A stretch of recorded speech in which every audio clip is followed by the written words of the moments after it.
so I don't bring it up a third or fourth time. In any case, my grandmother was an excellent seamstress. And she made clothes for both of my baby dolls and my 2 Barbie dolls. And I have every outfit she ever made, including a wedding dress for the Barbie doll that's made out of the same fabric that my mother's wedding dress was made of. And so I think about those doll clothes and I think, what am I going to do with those? You see, I don't have any children. I don't have any nieces. I don't have any nephews. At one time, I thought that I'd give those doll clothes to my cousin's children, but I didn't act soon enough, and now they're all grown up. And besides, they don't remember the woman whose handiwork I treasure. So what's going to happen to the doll clothes? I was talking to my cousin Gary about this when I was in Nebraska in June for my aunt's 90th birthday, in the context of cleaning out her house. She having moved to an assisted living facility. And he said to me, you know, I used to go to various estate sales, and I would be just appalled at the heirloom-looking items that were being sold for practically nothing, until I realized that there was no one around to whom they had any value. Now, I thought of that this week when I read this description of an estate sale given by Pastor Larry Woods, who is a Methodist pastor. It's the estate sale of Ed and Edna, or at least that's what he called them.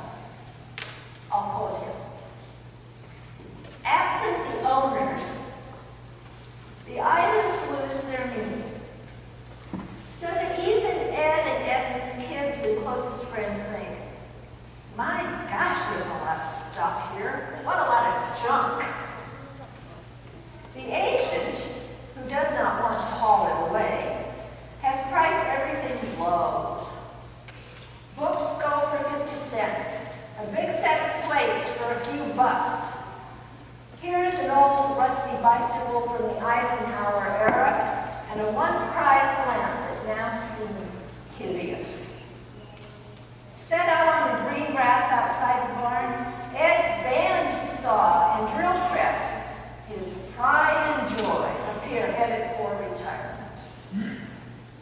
Now the auctioneer calls out lot 152, a collection of 400 Hummels. Edna's joy, Edna's hobby, that the kids can't stand. Eyes roll and knowing smiles break out, but no one bids. The auctioneer looks at the estate agent looks at Edna's oldest daughter. A lifetime's hobby and a person's identity have come to this. It's almost as if you can hear Jesus saying, and these Hummels, whose will they be? The words from Ecclesiastes may also be ringing in your ears.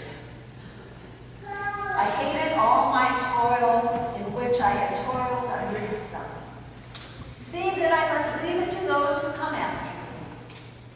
And who knows whether they will be wise or foolish.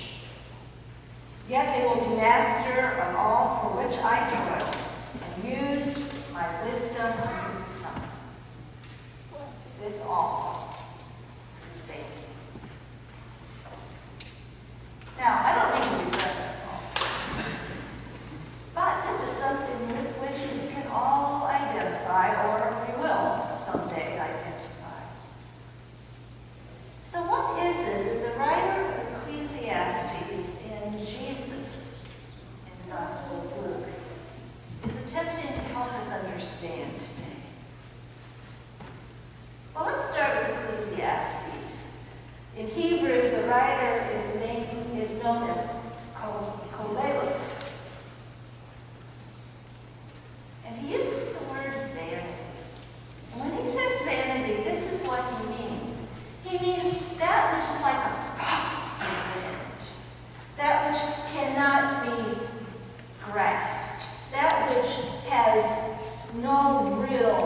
value or substance. And he's saying that all of our toil, all of our deeds, all of our wisdom, all of our knowledge, all of our stuff, possessions, have no real, no ultimate value or substance. So given that, we can imagine that if he were to have heard the parable that Jesus told about the man who built big barns to keep all of his crops and goods, the writer of Ecclesiastes would have said, that's vanity. And even if the intention was to pass it on to those who came after him, he would have said, guess what? That's vanity. So what's a person to do? I mean, really? If, as the writer of Ecclesiastes says, life for humans is full of pain, that our toil is a vexation, that we lie in bed at night worried and can't sleep, what are we supposed to do? Well, not in this particular text that we read, but elsewhere in the book of Ecclesiastes, the conclusion that the writer comes to is this: eat, drink, and be merry. What? Eat, drink, and be merry? Isn't that what the guy in Luke got in trouble for? Well, not really, but we'll get to that in a moment. And besides, the writer of Ecclesiastes is not saying eat, drink, and be merry as a matter of self-indulgence. Instead, he's saying eat, drink, and be merry as an example of one's faith in God. In other words, in spite of the fact that all is vanity, all is without ultimate substance, he comes to the conclusion that he cannot not believe in God. Okay?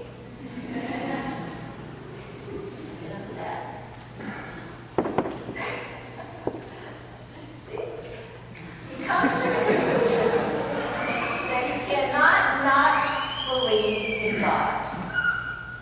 And therefore, he must acknowledge that even in the midst of life's vanity, there is good.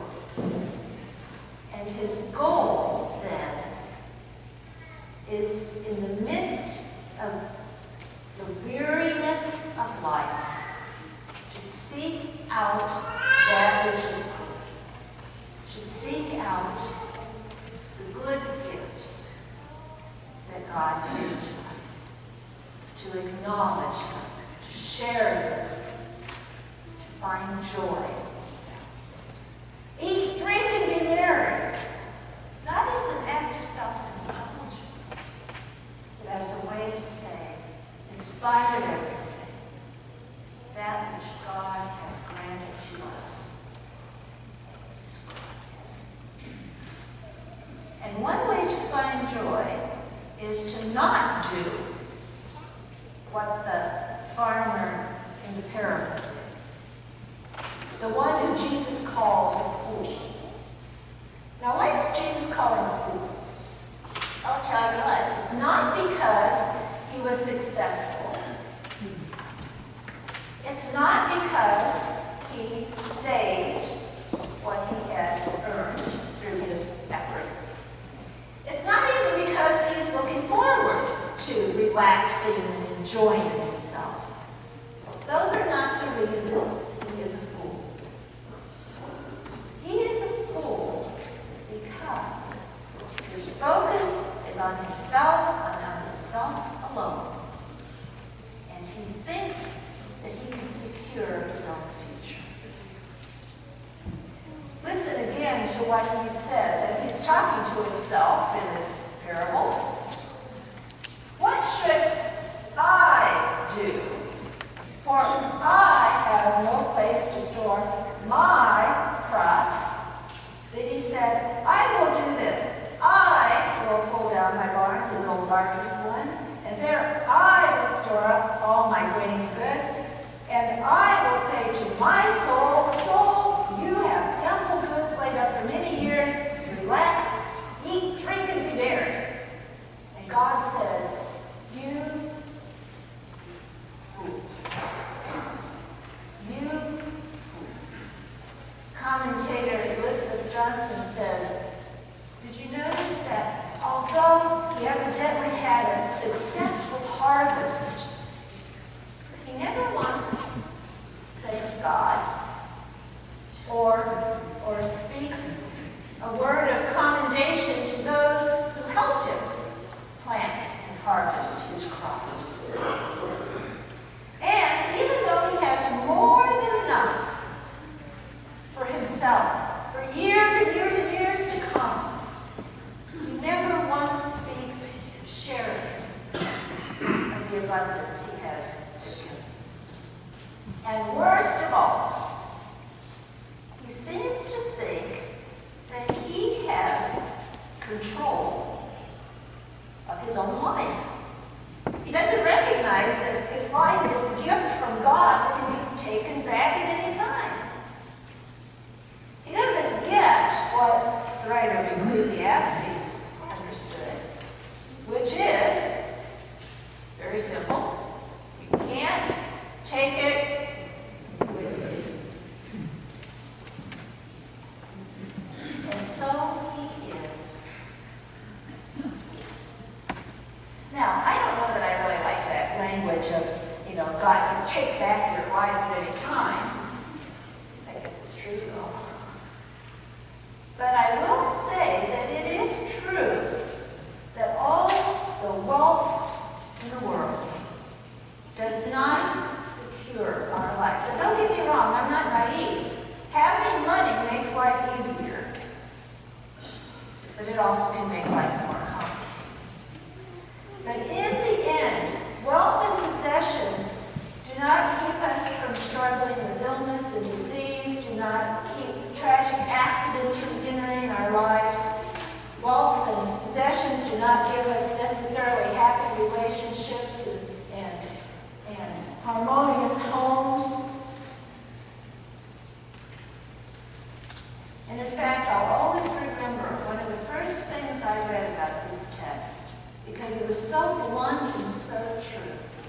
The author said, you can do all that you can to stay healthy and to save up for your old age. Sure that you've done what you can to live past 100.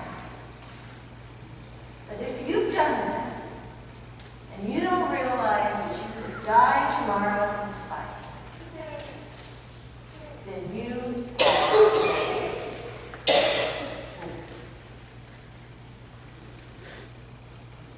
So,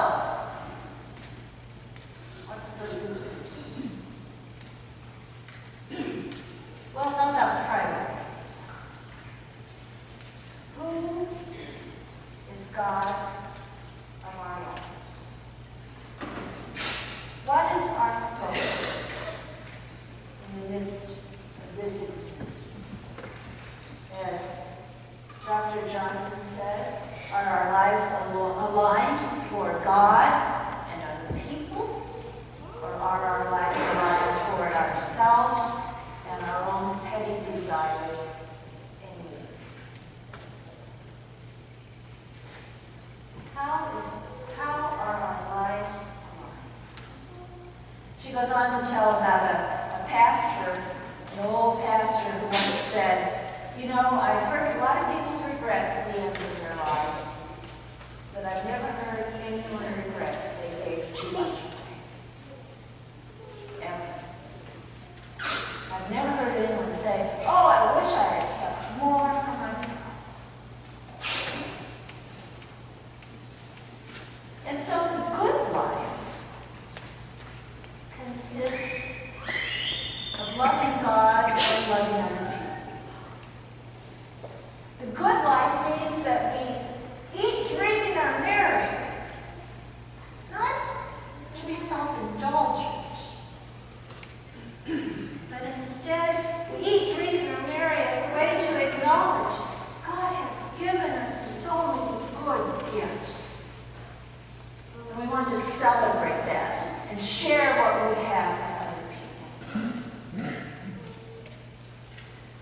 In other words, we have to keep things in the right perspective. It was St. Augustine who said, God gives us things to use and people to love. And sin occurs when we get something to. So, what about my doll clothes? Gosh, that's what it's called. Those suitcases full of doll clothes. Well, I can look at them. I can admire them. I can remember my grandmother.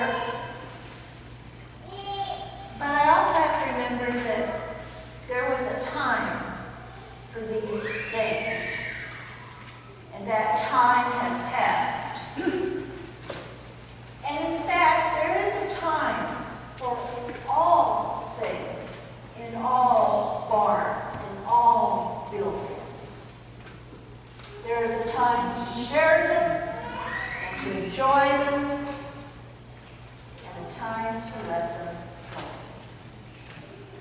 And we human beings have to be very careful that we do not invest things with more value than they deserve.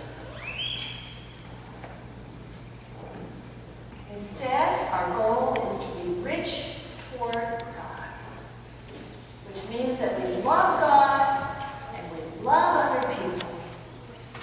And in that, we find our source of security and of contentment. And yes, it's okay to eat, drink, and